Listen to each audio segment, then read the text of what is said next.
My name is Rai King. I am the 17025 Quality Manager here at American Fork and also the newest member of the Metrology team. I'm kind of taking on a developmental role for Metrology, so I'm in training there.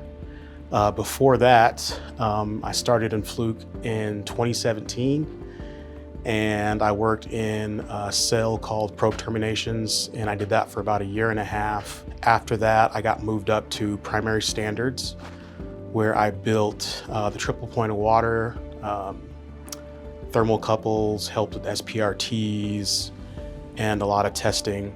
And then after that, I moved into this role I'm in now. It was a little crazy that it started a degree that late, but I was in a good place. I was surrounded by really smart people, so if I had questions on like homework or projects, like I said, some of the smartest engineers in the world work here. So I could email somebody or go to someone's office and ask them questions. So this is actually the perfect place for someone to be pursuing an engineering degree. And so I'm happy I was working here when I was getting it.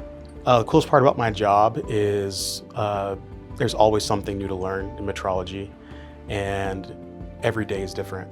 So it's a challenge in that way, and it's why you look forward to coming to work. You know, you're going to be working on something different every day. It's a very niche field.